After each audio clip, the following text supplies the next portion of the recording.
Cullen Jones.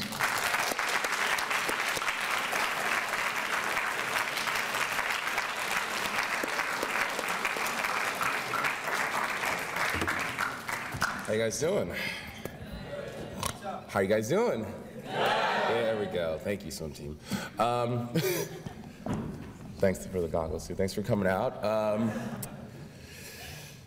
I guess the biggest thing, or the best way to start this is to, I get a lot of questions asked, how did you get into swimming? And I always have fun with that question because I know what they're really asking: how did a black guy fall into swimming? And for some people, they may know the story, some don't. I almost drowned when I was 5 years old. And my parents, I was an only child. Do we have any in the building? Only children? Yep, spoiled, spoiled, spoiled, spoiled, spoiled, spoiled, and spoiled. Thank you. So weekends with my parents were really, really big for me. I loved hanging out with them. My mom used to call me her little pool rat because I used to sit in the tub with my action figures and she couldn't pull me out. So, that being said, when you tell me I'm going to an amusement park with water rides, oh yeah, I'm ready to go. So, my dad, who's 6'4", I'm 5 years old. My dad said, I want to get on that ride. It is the largest ride in the entire park. My mom turns, she's like, no, it's a bad idea. No, definitely not. So we talk her into it. We have to wait an hour to get to the top. We get finally to the top, and my dad says, all right, Cullen, I'm going to go first, you're going to go second, your mom's going to go last. And I'm like, okay, cool, yeah, I got it. He says, whatever you do, don't let go of the inner tube. That seems simple enough. I'm like, yeah, okay, yeah, I got it, yeah. Don't let go of the inner tube, I got it, Dad. He goes down. How many of you guys know Mariah Carey? Yeah, pretty popular, right? Right, sort of. My 6'4" dad was making the same high-pitched screech that Mariah Carey hits all the way down this ride. So my courage, if you want to call it that, shrunk down. But I knew I wanted to go because my dad went. My dad went down this ride. I got to do it too. So the conductor looks at me, gives me one of these. All right, do exactly what your dad said. Don't let go of the inner tube, push yourself down, and enjoy the ride. Okay, cool. I can't pull myself, kicks me down the ride, shooting down this ride, left, right, screaming. I will not admit that I was screaming loud at my dad. I hit the bottom of the pool. And I flip upside down. And here we are. I'm underwater, holding on to an inner tube. Now my mom says she heard her baby, her pride and joy, her spoiled little brat scream, ah! Nothing. So as a mom, she grew superhuman strength. She pulls herself down this ride, left, right, coming all the way down. She hits the water. It's important for me to tell you my mom can't swim, so here we are.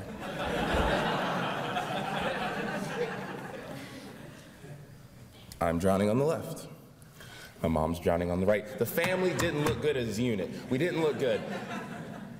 Lifeguard comes and gets me. My dad hops in, gets my mom. They pull me out of the water. I'm completely not breathing. They're like, oh my God. They completely had to resuscitate me. I'm not moving at all. It takes 20 seconds for a child to drown. I was under for 30. They pulled me out, completely resuscitated me. I'm coughing, I cough up, I wake up. I see my dad. I see the lifeguard. Cullen, are you okay? Yeah. What's the next ride we're getting on? It didn't matter to me. You weren't pulling me away from my parents in an amusement park on a Saturday. It wasn't happening. But I would have hated to be my dad that night because he was the one that talked my mom into it. But my mom got me into swim lessons within the week. It took me a little while to get back into the water, but my dad, who was 6'4", he wanted me to be a basketball player. He wanted me to follow in his footsteps. He was trying to be drafted by the Knicks. He was very, very good, and he made it to the last tryout, cutout, whatever you want to call it, and it didn't work out for him. But he wanted me to fill his shoes. And I saw swimming for the first time when I was 8 years old. Now, they had me in gymnastics. Let's not talk about that. So I saw swimming for the first time at 8. And I saw these kids diving in the water, and they're swimming really fast. I'm like, wow, that's really cool. I want to do that. I looked over at my mom, I said, Mom, this is what I want to do. I want to start swimming. She's like, all right, cool. Well, if you're going to do it, you're going to have to see it all the way to the end. I'm like, all right, I won't stop in the middle. I'll do it. So I walk out. My first day, got my swim bag, and I didn't know I had to wear them. My little Speedos and my swim bag. And I was there by myself. My mom got me there 30 minutes early. Didn't help. Sitting there by myself, nervous, because I'm like, man, if I'm the only one wearing this, I'm gonna kill my mom. The door opens, coaches come out, other kids come out, and I'm like, okay, cool. Other people are wearing the same little suit that I'm wearing. Good, all right. So I've always been very, very competitive in my life. My dad used to play hot hands with me and would never let me win, so I was really competitive as a child. So when I saw them swimming, I knew I could be that fast. I was like, I can beat these guys. So I'm standing there, we're gonna race. Take your mark, go. They dive in, I jump in, I'm swimming, flying past me. Honestly, I wasn't a child prodigy, Michael Phelps. I had to work hard. To be better at swimming. It wasn't one of those things that just kind of came to me. See, I didn't always get the blue ribbon or the gold medal. I got the pink and the purple ribbon, which for those that are counting is 6th and 7th place. So I had to work hard. And it didn't help that I was a swimmer in Irvington, New Jersey. See, what we like to call, for those that might have been there, Newark, Irvington, New Jersey, is the ghetto. That's what we like to call it. And when you tell people that you walk around in little Speedos, you kind of put a target on your back. But I knew I was having a good time, and I had all these friends. I was like, wow, this is new for me. I love this. I want to race. I like this sport. 2 years later, there was one kid that continued to beat me, just kept crushing me. And I couldn't figure out how to get better at it. And I talked to my mom, I was like, Mom, how? How do I get better than this guy? This guy's been killing me. She's like, all right, well, Cullen, you have to do 3 things. First off, you have to listen to your coach and your teachers in school too. I'm like, okay, I can do that. You have to stop cutting up in practice. No, I like to kid around. I like to have a good time. But I can do that. I can be focused. I can do this. I can beat this guy. I want to beat this guy. And you got to eat Brussels sprouts. Wait a minute. Oh, that last part, what was that? You got to eat Brussels sprouts. You got to watch what you eat. You have to make sure that you're not eating bad stuff. All right, I'll do that. I set that goal that I wanted to beat that guy. I knew I wanted to beat. I'll do anything to beat that guy. So I worked hard. I listened to my coach. I stopped cutting up so much at practice. I ate a lot of Brussels sprouts. I'm not proud of it, but I did it. And in 2 years, I not only beat him, but I won the entire meet. And at that time, I said, Mom, Dad, this is my sport. Swimming. I want to swim. This is what I want to do. And then I heard a little sound behind me. I'm pretty sure that was my dad's hopes and dreams of me being a basketball player, but he was a supportive dad. He always wanted to be there. He always wanted to help me out. A year later, I needed to get on another team because the team I was on, it just really wasn't working out for me. So we found another team at a JCC. I'm going to say that again. At a JCC, which stands for Jewish Community Center. So, I again walk out in my suit, in my bag. This time I brought my dad with me. I wasn't having it happen twice, so my dad's there with me. We walk out.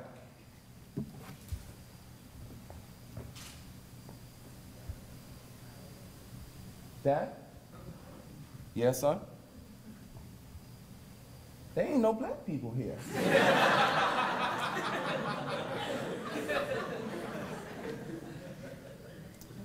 Well, if you play basketball like I told you to. Point, Dad, point. I love telling that story because I can't make this stuff up. This really did happen in my life. I started to get better.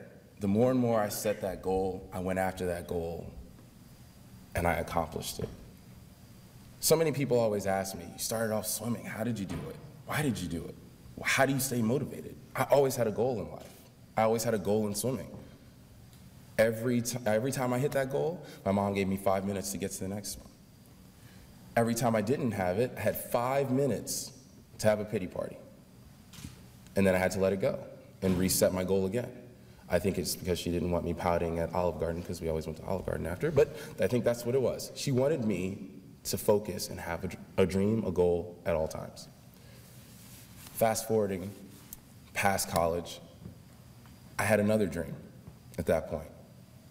I can go to the Olympics. I think I can make it. So I trained hard. I did everything I could. I even moved from my college 4 months, which is unheard of. 4 months before trials, I completely uprooted my life, moved to Charlotte with a new coach, new teammates, everything. I wanted to do everything I could to be an Olympian. Olympic trials rolls around in 2008, and I wasn't expected to swim the 100 freestyle. I was expected to win the 50. The year before, I got first in the 50 freestyle. So I'm like, all right, let's swim this 100 free. I make it. I get third in the 100 free, and I'm on the team. I'm like, yes, I'm on the team. Tomorrow's my bread and butter, 50 freestyle. Let's go, I'm ready. I'm on the team already. All the pressure's off. Prelims, I dive in, I set the American record. I got it, I'm going to the Olympics in 50 free. I can't believe this, 2 events, I'm going. Swim semis, get second. Okay, that's all right. They take top 2, it's fine. I swim my last 50 freestyle at finals, and I get touched out, and I got third. I went back to my hotel room, I shut the blinds, I turned off the TV. I would have been eating Ben & Jerry's if it was there, but I sat there and just cried. Because all that training, all that work that I put forth to try to make this team, my dreams just fell apart in front of my hands. But I was an Olympian, I'm still a part of the team, but I really wanted that 50 freestyle. My phone rings. I don't want to pick it up, I'm not talking to anybody. It rings again. It rings a third time. Now I know I need to pick this up or else she's gonna slap me in the back of the head. Hello, Mom? Yes, room 112. Okay, cool, click. She comes in, she sat there, put me in her arms and said, Cullen, now you know you've done everything you could at this point, and it just wasn't in the cards right now. But you have to stand up and be strong and make sure that you swim at your peak for your teammates in the Olympics, because you know they're gonna need you. They're gonna need you to be at your best. I was like, okay, I got it. It's probably the last thing I wanted to hear, but she was right. She just sat there and just said, look, get focused, it's okay. Now you only have 5 minutes to pout, you know this. I'm like, Mom, I need a little bit more than that. It's the Olympic trials here, okay? I need a little more than that. But she was absolutely right. Fast forwarding into Beijing Games, did you guys watch? Sorry, because it was so late, backwards and everything. I had to make the finals by swimming in the prelims. I had to be the fastest guy at prelims to make the night relay, because Jason Lezak was on, Garrett Weber-Gale was on, and of course Michael Phelps was on. So, I make all these jokes in front of him too. We're good friends. But I only had one shot, one spot. I got on the block, nervous, my first Olympic Games. I dove in, swam my heart out. Everything I could have done. Hit the wall. Matt Grievers dives over me. He hits the wall. I'm like, Matt's swimming really fast. Oh man, I don't know if I'm gonna make it. We get out of the pool, I go over to the coach, I'm like, all right, so what was the times? He says, Matt Grievers, 47.77. Cullen Jones, 47.67. I just beat Matt enough to be on it by 1/100th of a second. That night relay that changed my life, that everyone got to see, that I was a part of, almost didn't happen. But because what my mom said, and I had my goal and I was focused, I hit that wall and I was able to make it on the night relay. So I'm like, yes, I'm on the night relay. Yes, yes. Oh crap, I'm on the night relay. See, the French team was talking all this smack, saying they were gonna come. The only reason why we are here is to crush the Americans. But I knew I was a part of 4 guys that knew they could win. Now on paper they said they couldn't win. There's no way, by adding up our times, there's no way we could win this. So I tried to go to sleep that night. Do you guys think I actually slept? No. I laid in bed and I stared at the ceiling. And I just thought to myself, this is one of the biggest moments of your life. You've got it, you've trained for this. Just get to the door. It's Michael. I'm like, Mike, what, man? It's like 11:30, 12 o'clock. What's going on, man? He's like, wake up. The NBA guys are downstairs. They want to say hi. What? Okay. Get my hat on, get my shorts, kick Ryan, make sure he's up. Get downstairs. What? The NBA guys are here. Ah! Running down the stairs. Kobe, LeBron, D-Wade, Melo, all of them standing there shaking the guys' and girls' hands. I run up, I'm like, oh man, it's nice to meet you. Whole place gets quiet. I'm like, hi? LeBron just looks and says, y'all got a brother on the team?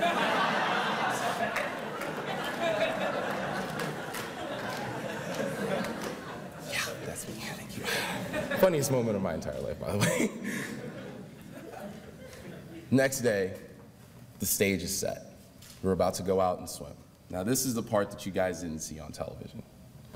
We're standing behind the blocks. They call us out, ready to go. Michael's on the block, shaking, clap, clap, whatever.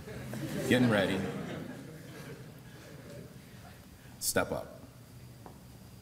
Step down. What?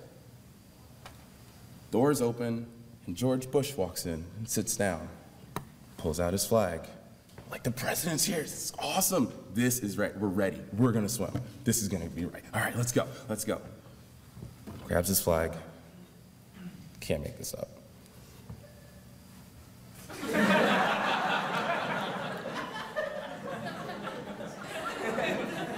Thanks. Step up. Step down. What the heck is going on? Door opens.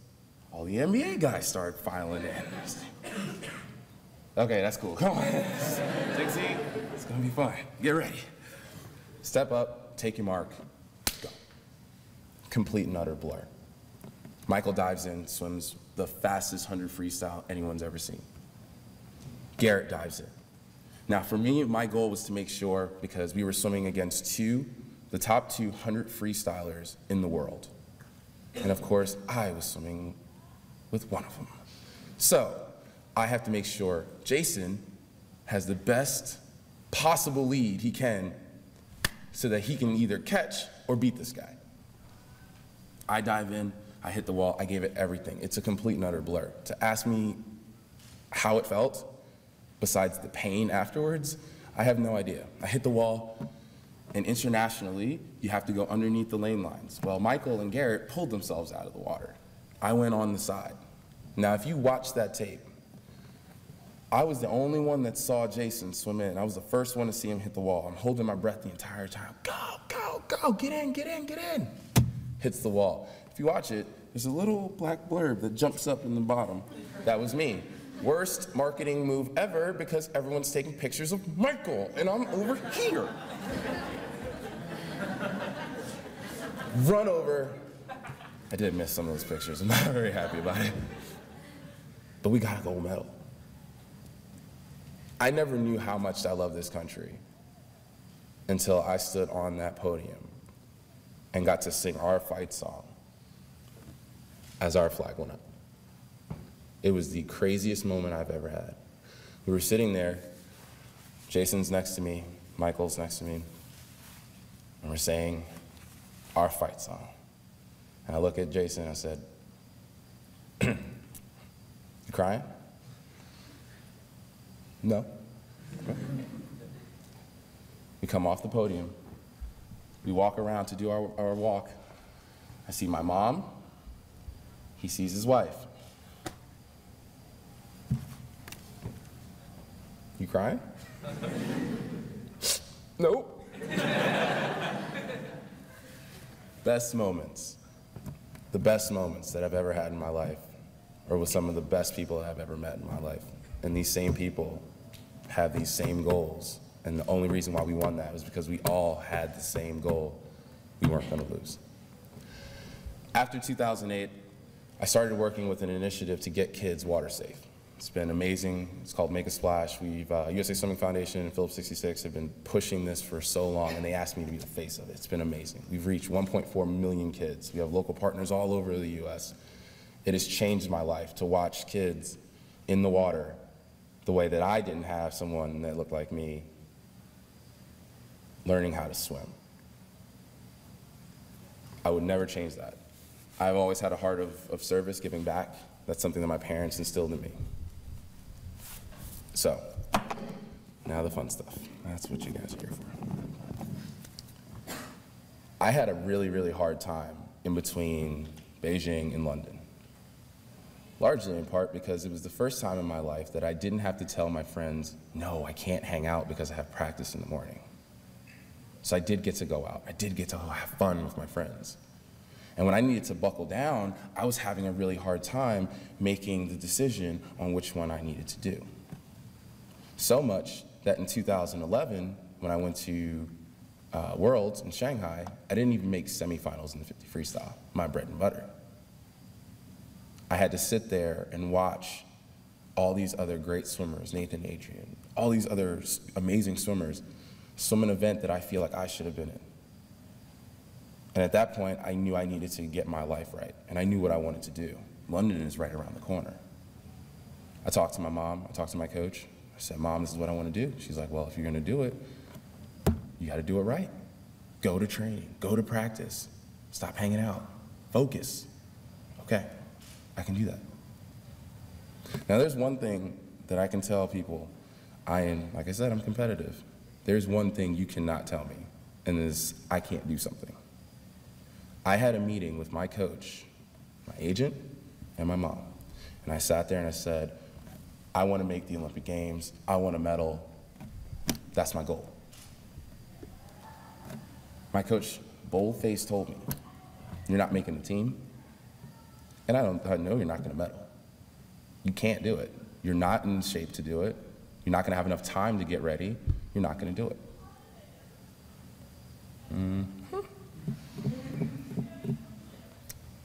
I went hard when it came to training. My body changed like that. And I was fit and faster than anyone could even imagine in 4 months because I focused and I did what I had to do.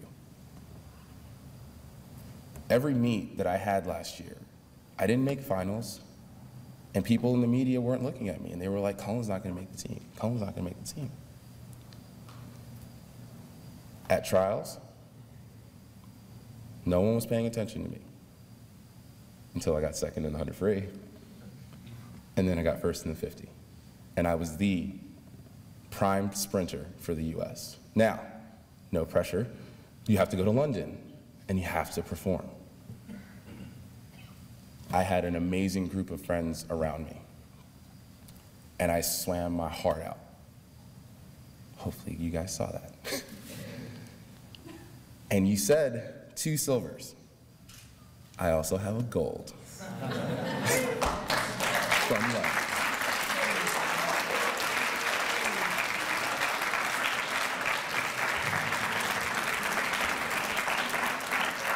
Because of that training that I did, and I got focused, and I did everything I could, and got my friends around me, the right people. I trained as hard as I could, and I had one of the best meets ever. Now, here's the biggest question, because I know we're going to do question and answer, and you guys are going to ask this question. Cullen, are you training for Rio? I got silver. We are the US. I want gold. So, with that being said, I open it up. You guys have questions? Awesome. No? Bye. Come over here if you have questions, okay? Now no one's going to do it. It's hot up here. Will you come to practice? I am on vacation, sir. Okay? Am I what?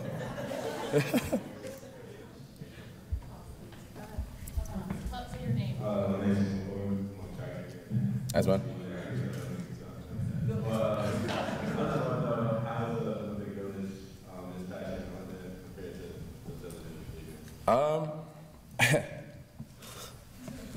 How do I politically answer this correctly?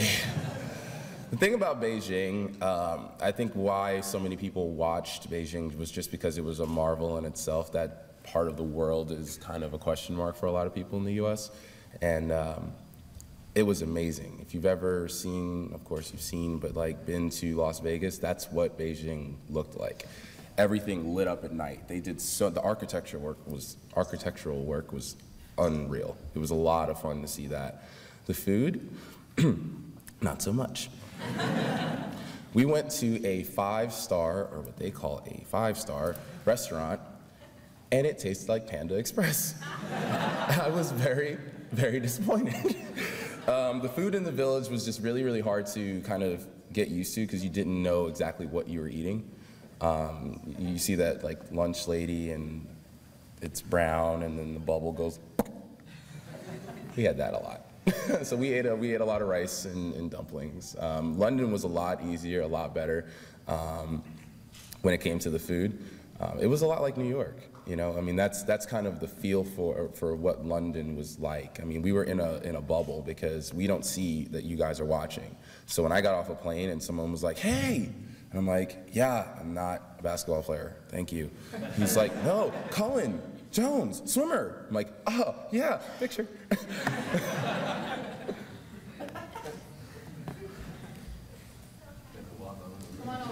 If you guys have questions, you want to remind me, we'll have one at a time.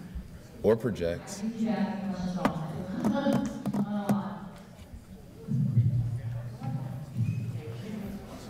You guys are so orderly here. It's nice.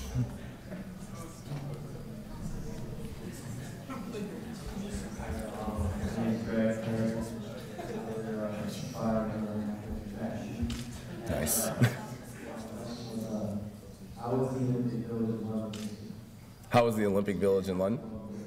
I'm sorry? See? It was fun. Did you catch TMZ? It was a lot of fun. Afterwards, actually, I got sick. Right after my 50 freestyle, and I decided to have a hamburger, and I got absolutely sick. I had 103 fever. I actually had tickets to go to athletics and see the 100-meter. And I mean, I became friends with a lot of the track guys because they were all in the same building as us. So yeah, like I know Tyson was not happy. So I mean, I became friends with a lot of people, and that was my big thing going into London, was that in 2008 I was so nervous and I was like petrified to like mess up. In 2012 I wanted to be more social, meet more people. One of the coolest experiences was I was eating and then I got a tap on the shoulder and I turn around and it's Serena Williams and I'm like, "What's up?" She's like, "You remember me?" And I'm like, "No, yeah, okay, yeah, we know, yeah, I did the event with you at the US Open." She's like, "Yeah, you better represent." And I'm like, "Thanks, no pressure." So she's been watching, she watched a lot of swimming too. It was a really cool experience. So the village itself is just, you never know who's gonna walk through the door, which is kind of cool. You know, when Usain Bolt walked in and he had like Jamaica from head to toe, even his beats had Jamaican flag on it, everyone went crazy, you know? So I mean, it's a fun environment. And yes, we partied after, because that's what you wanted to hear. Hi, you mentioned finance, and I'm curious as to how you started your splash program. Is that something you collaborated with other swimmers, or something you said take initiative on? Well, the actual, I've started my own foundation, which is going to branch off and do a lot more events with just me. With Make a Splash, that was USA Swimming Foundation and Phillips 66 that put that together. They just wanted me to be the face of it, and I've been doing it for 4 years. I've learned the ins and outs of it, so I want to start my own. I'm starting my own foundation with my team of people that I work with, so, yeah. What's the best and funny story that you have about another Olympian? Or yourself? Okay, go ahead, better. You knew I was going to go with Ryan Lochte on that one, didn't you? My own personal story, I can't think of one for Ryan right now yet, but my own personal story, which was another reason why Beijing was a trial for me. We had to learn etiquette because for people there, it's completely different. So if you hand someone a business card, it is disrespectful to hand it with one hand. You have to present it with two. Stuff like that. We had an etiquette dinner where whoever is the guest of honor he's the one that eats first and then everyone else eats. So I mean, just little small things so that if you were with sponsors or if you were out with people, you weren't disrespecting anyone. Well, when I won the gold medal, I was sponsored by Johnson & Johnson, and they brought me in, and usually the oldest person in the room is the guest of honor, and then they eat first and it goes around. Well, what I didn't know was I was the guest of honor because I won the gold medal. And they brought out a fish tray. I'm a Pisces. I don't really like to eat my own kind. I don't like eating fish. But they said, you have to have eat the eye of the fish. And I'm like, no. And then the VP for Johnson & Johnson leaned over and said, it's disrespectful for you not to. They don't put it on a plate. You have to dig it out and then eat it. It wasn't pretty. I don't know what it tastes like. I just swallowed it. So. My name is Chris. I'm just curious, who's your closest friend on the women's team? No one? Ryan. Yeah, Ryan and I, we've been really good friends, and it's funny how we became friends. I've known him since college. I raced at NC State. He was at Florida. So we always raced against each other whenever he decided to come down from all the long distance stuff. But we were on our first team together in 2006, and I was in a room with Ben Wildman Tobreiner at the time. And I was playing hip hop music in the room, and Ben left and the door was still open, and Ryan walked by and came in and was literally spitting every line of the verses. And I'm just like, we're good here. I feel comfortable here. So we immediately switched rooms, and for 6 years, we've been roommates ever since. So we've been best friends. Stop. And I was wondering, if you realized you wanted to be an Olympian, like what were your other priorities? Did you drop everything? Great question, actually. It was my senior year, going into my senior year in college, and for me, a lot of people look at the Olympics, and like I said, where I grew up, the Olympics were something cool to watch. I never thought that I could make the Olympic team. I never thought that that was my route. I was just trying to beat the person next to me. I loved my sport. I loved what I was doing. So I was a senior in college when someone honestly came up to me and said, wow, you could be an Olympian. And that was the first time that I actually thought about it and thought about, wow, this is something that is possible for me. So right after my senior year, when I graduated, at that point, I was able to go on the route of, I won NCAA's first time in my school in like 13 years. So I got a lot of recognition from that. And then I went to China, swam in China again. I got second. So a lot of the companies started looking at me at that point, and then I was able to go professional. Hi, my name is Bobby. What kind of weight training do you do for sprinting? What kind of weight training do I do for sprinting? He looks like he would be the one to ask me that. Kind of swole there, buddy. Weight training. We do a lot of stuff like P90X. It's muscle confusion. And that's why I was able to lose so much weight so fast. along with sitting up here with these blinding lights. A lot of the training is Olympic level. We do squats, we do hang cleans, deadlifts, stuff like that. But we always have someone there that watches over us, because the biggest problem with that Olympic lifting is if you don't do it properly, you can wreck your body. So that's kind of the big thing that we're talking about for me for the next 4 years is, obviously what we found, what I was doing was working for me, but we have to figure out as I get older whether that's going to be the same thing for me. I mean, we do all the stretching, all the other stuff, but it's Olympic level lifting, and it's all on a timed interval. So my workouts are supposed to be 45 minutes if you stay on the clock, and usually no one ever, it's so hard, no one ever does until the end of the year where we're able to just kind of knock it out. My name is Scott. I was wondering, what about balancing academics with athletics? That was the beauty of swimming, and I know that you guys have to travel to get to the pool. Kudos on dedication. That's awesome. The biggest thing is always having a plan, and that's why I speak so heavily about having a goal. My goal when I was 10 was to beat the guy next to me. Now my goal is the world record. And taking things as by steps is how I was successful. I was never looking at it as the big plate, looking at what I had to do. It was, what do I have to do here, here, bam, now I'm here. When it came to do you have doubles, morning and night, or just night? Yeah, doubles? So, huh? Good luck with that. Once training starts getting crazy, a lot of what I had to do was just set my time. So I wasn't able to go out all the time. I wasn't able to hang out all the time, because my goal was always to do well in school, to do well in swimming. So I went to practice, I did classes, I did homework, I went to practice. And I mean, it just became systematic at that point. So my life, it became easy. Hi, my name is Brittany. Hi, Brittany. I want to know, do you think it's harder for inner city kids to get into swimming? I think that one of the things that we've worked with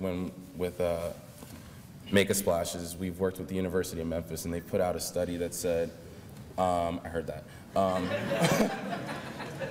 that has said that, especially when it comes to African Americans, we're trying to figure out why the numbers are so disproportionate, because 70% of African Americans do not know how to swim. Staggering. It's crazy that it's that bad, and I didn't believe it at first. But it's not accessibility, and it's not the monetary value. It's not how much it's cost for people to do it. It's exposure, which the London Games definitely helps, because we've had an overflow of people that started swimming and being a part of USA Swimming, which is great. But the biggest thing is that it's fear. Fear is usually the issue. You have that crazy uncle that thinks that swimming is a survival thing, and they just kind of throw you in the water, and then you're terrified for the rest of your life. How many of you had them? I had it too. So that's kind of the biggest thing. Fear trumps everything when it comes to why kids don't get into it. And it's also, and this goes across the board. This isn't just African Americans. We're talking 56% of Hispanic kids do not know how to swim either. And their parents don't know how to swim, so they don't teach their kids how to swim. And it's just this vicious cycle that's been going on in the US. It's terrible, and it's something that people don't see every day. We're working on that, but people don't see it every day, so they don't see it as being a priority. Thank you. Of course. I'm Dan Cristiano, and I was wondering, what's it like being in the same team as Michael Phelps? If I had to, my second closest friend on the team is Michael. He and I are really good friends. What we usually do, and they always set us up now, because Michael always wants his own room, and Ryan and I are like, we're gonna blast hip hop music through our window. They put us on one side, and then they put Michael on the other side, so that we can play spades. We play spades all the time at night. So when you're on these trips, it's very, very boring. It's not the glitz and glamour that everyone sees. You swim, you eat, you sit in the hotel room. You swim, you eat, you sit in the hotel room. So we always find, like, we play cards, we do stuff like that. So I mean, it does bring the bond of the team together. I think the one thing that made me really look at Michael in a different light, positively, was in 2008 when the media was saying, oh, you could mess up Michael's 8. Michael never made it about him going after 8. He never actually said he was going to go after 8 medals. He said, I'm in 8 events. That was it. Now, he did something that no one can even fathom. Every day that he came back in 2008, he took 2 steps into his room and face planted because he was just so exhausted from the amount of training, or the amount of swimming he was doing. He never made it about himself, which I thought was always really cool. So he's a great guy. Thanks. You're welcome.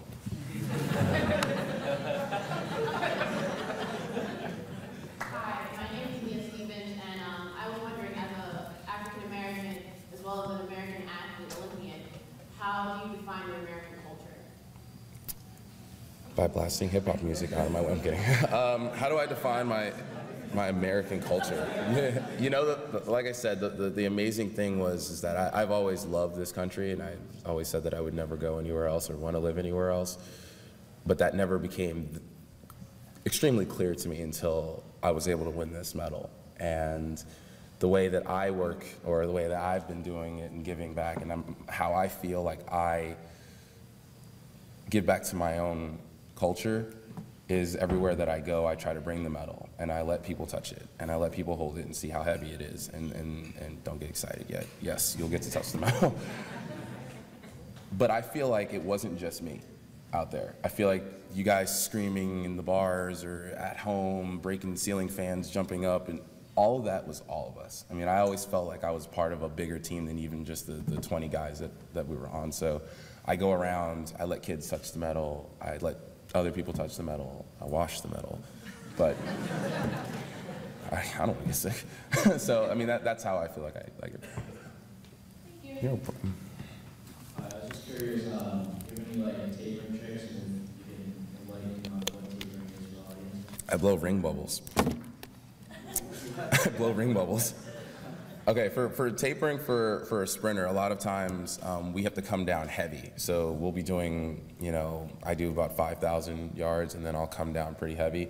When it comes to taper, understand that your body's not going to burn as much as it was when you were training. So you have to watch the amount of food that you eat, so that your body will actually shrink down. You want to be as light as possible, especially when it comes to sprinting, but you also want to be as strong as possible.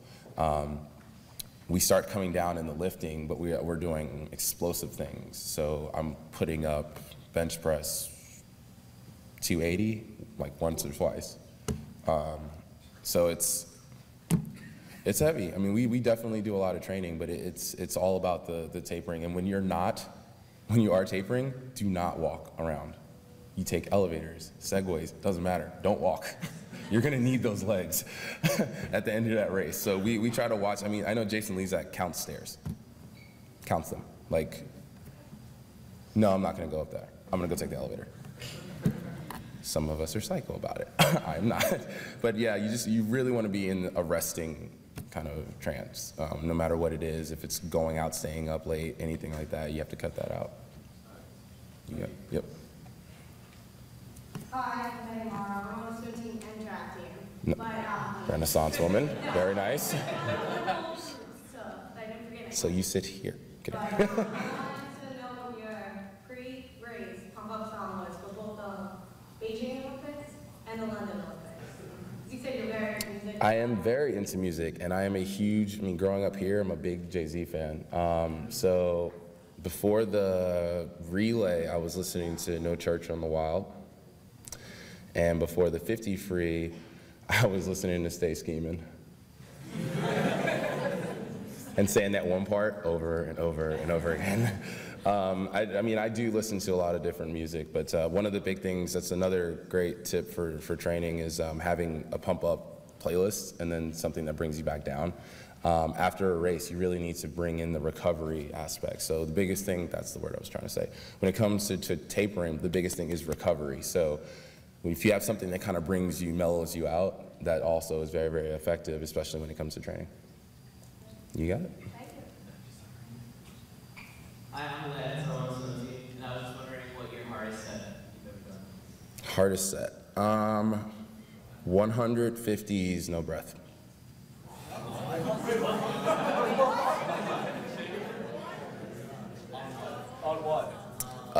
It decreased and then it went up and decreased. But the longest I would have is 30 seconds because your body will adapt in 30 seconds. So I went from 30 seconds to 29, 28, 27, all the way down to about, what was it, 10. And then it jumped back up, so. And then once I started getting better, I do it twice a year, and then once I start getting better at it, when I'm in top shape, I'm usually doing it with 15 seconds, all of them. Yeah, it sucks. So that's my hardest. And the 100/100s is pretty bad too. That's usually, it's changing too. We'll do it on 1:45, I think is the highest, and then drops down to about 1 minute. Thank you. It's a crazy life. It's a crazy life. Hi, Cullen. I'm really excited that you're here. Looking forward to this forever. Thanks. I was wondering how you get ready for a big speech such as this, and also what it was like to transition from being a regular kid in college to being a public figure. You know, that's kind of been the craziest thing, is this whole celebrity. And a lot of people are like, oh, celebrity, you're not celebrity. I've been accosted 4 times by TMZ. I think that if I did anything wrong, it would be splashed all over the newspaper. So that's really the biggest thing for me is, and plus I work with kids. I don't want to have a bad public image. So I always kind of hold myself to a higher standard, even when I'm trying to celebrate. That's really, really important to me, so that's why I hold it in regard. When it comes to doing a speech like this, a lot of it is my life, it's my story. So I don't write anything down, I don't memorize it. I kind of play off you guys, like if you guys are laughing, then I'll say another joke. If you're not, I won't. So I always have fun with it, but I always speak from the heart. Thank you. Yep. You're welcome. My name is Chris Lance, and I show the same energy back in order, and you say my brother James. And I'm just curious. Yeah, how is James? Affect you as you're preparing and as you're competing? How is Benedict's? If I ever had a son, he's definitely going to Benedict's. That school molded me into the person that I am today in many ways. I learned so much. It is an all-boys school, which I understand, but it is surrounded by 3 all-girls schools, so it works. We never had a problem, but that school really did, it molded me into who I am today. I love it. I love that school. I love going back. I don't have much time anymore in life, but I want to get back there and say hi to everybody. How's your brother? Good, man. Hi, my name is Cullen. Sweet. Yes. I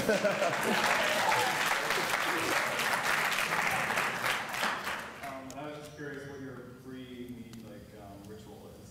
Pre-meet ritual. It's always changing for me. I like to try not to have a pre-meet ritual because when you're preparing for a race or training for a race, you don't want to do something, you don't want something to fall out of place and then you get freaked out. Like, Katie Hoff is a perfect example. She pushes her goggles on her face and pulls them off her face 50 times before she races. Don't know why, it's just something she does. Now, if she didn't do that, maybe she got to 30 and take a mark, like, oh, I'm screwed up in the head now because I can't swim fast because I didn't get the other 20 in.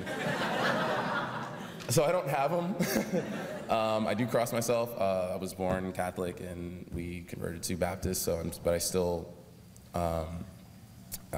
kind of honor both under Christianity. So I cross myself before my races. Here's the tip, I actually rub my hands on the blocks.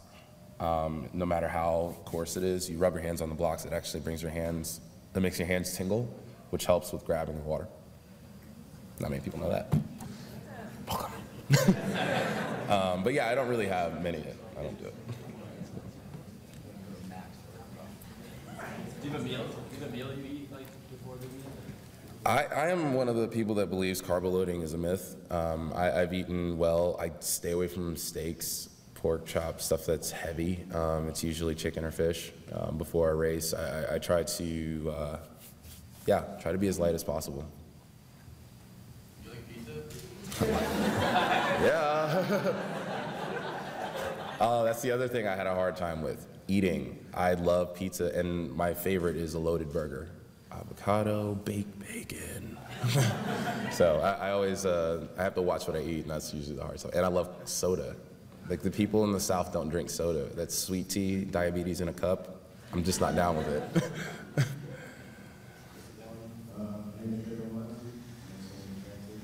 Awesome.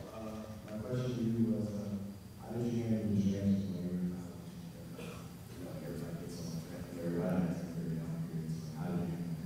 How did you handle it? I'm sorry, I missed that. How did I get over? Did you handle your young periods? And how did you change? Absolutely. I wanted to go to a certain school that I won't say, but the coach and I did not get along, and a large part of it was probably because I was black.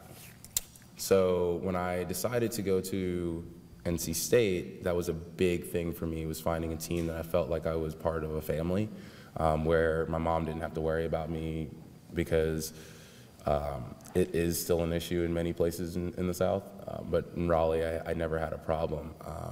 But my freshman year, they didn't let me swim on a relay.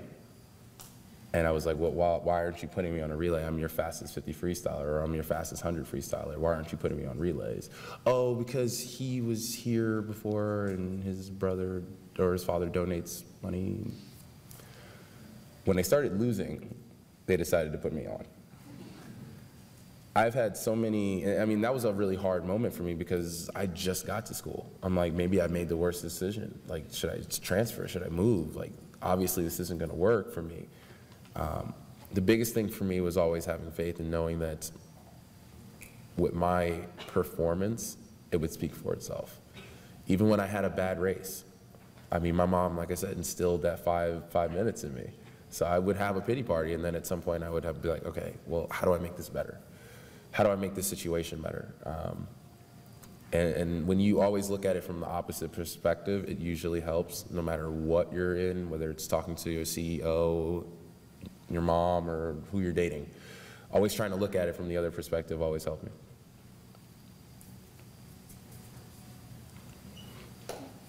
Hi. I'm Gabriella Grassi, and I'm an education major. I was wondering, who do you look up to, like, idolize for whatever reason, why? I've actually gotten to meet both of my idols, Michael Jordan and Muhammad Ali. And they were, and the reason why Michael Jordan is because my dad was such a big UNC fan. And he just, whenever the Bulls were playing, he's like, except when he's playing the Knicks, he's like, that's an athlete. That's the guy that's it. I mean, and no matter what, if Michael lost, if he won, he was never boasting about it. He shook the other team's hands. He was always type A, and that's what my dad always said, like, that's what an athlete is supposed to do. So I've always looked up to him. And then Muhammad Ali, because as a kid, you guys might not think this, but I was extremely shy. And to watch him and to see how loud he was, and I just was like, oh, it's cool, I want to be like that. I'm still not like that to this day, but I found traits in both of those athletes that I said, wow, that's something that I would want to be.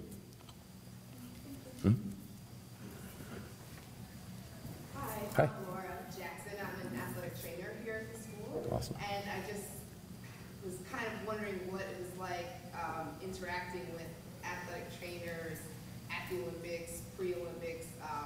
Were they a huge help to you? You know, what was the atmosphere like? Absolutely, it helped. I probably work out, training room, lifts 30 hours a week. It's a full-time job. So I'm always in the training room trying to make sure this shoulder's not falling off or this shoulder's not falling off. It's always something that I'm trying to always stay on top of. We have trainers in Charlotte where I am. We're really blessed to have them because a lot of us will get injuries or overuse, and you know, they really do take care of us, and it is a huge, huge help. And when it comes to the Olympic team, there's probably about 40 athletes, and then we have 20 people that are part of our team, and I would say 10 of them are either doctors or trainers, massage therapists. We come in with an entourage. We come in pretty big. So they're definitely a big help for us, for sure, especially when it comes to our performance. One of them actually introduced me to my secret weapon, which is ice bathing after every race, because I wake up the next morning not feeling the day before. So that was, I think, a huge help for me, because I've never had to swim that much at a meet. So it really helped me recover. Yeah. Yep. Hello again. Hello again. I was wondering, I know you said your coach doubted you, but did you ever have yourself a period like, how am I going to do this, or just give up? Oh, absolutely. You know, the thought of, well, I already have a gold medal definitely shot through my head. And I mean, I was having a good time. I had friends, like I was partying, it was fun. I didn't get to do that when I was in college and in high school. So now you're telling me you have celebrity and they're giving you bottles and they're like, go. Playground. That's kind of hard for me to sit back and go, oh, wait, 5 o'clock practice in the morning. So, I mean, I definitely had a lot of different things that were pulling on me, sponsors. I definitely had downtimes, but what made it real for me was definitely talking to my mom, and she was like, you know, if you're gonna do it right, because the last thing you wanna do is go to trials and feel what it's gonna feel like for you to not reach your goal. You know, because there were definitely races that I've had before. She's like, remember this race, remember that race, remember how you felt? So, yep. I'm Greg Hodge, I'm also a director. Nice. So I wanted to know, what has kept you motivated throughout these years, like to swim at such a high level for so long without losing faith that you're going to do well? Well, the biggest thing is how my mom kind of raised me as always looking after the goal. That's what got me back on the horse when it came to London. I always had a goal in mind. I have this theory for myself. There's glass goals and then there's concrete goals. So the glass goal is something that's a little bit easier that you can be happy with if you hit it, and the concrete goal is the optimal goal that you want to hit. So for me personally, the concrete goal is the world record. The glass goal for me was first place for the 50 free. I felt like the first place was going to be a lot easier than the world record, considering the world record was when we had like super suits on. But it's still, that's the goal. And I always wanted to work towards that goal. So no matter what you're doing, I don't care if it's trying to get an A on a test or anything, as long as you have the goal and you have that in mind and you path out how to get to that goal, you're going to be successful. And if you're not, you know you did what you could to get there. That was the biggest thing that my parents taught me. So that's always kept me motivated. And sometimes you're going to need a kick in the butt. I definitely got one, and it helped. Yep. Take on a mic and then I want to give you guys a gift on behalf. Oh, appreciate it. Thank you.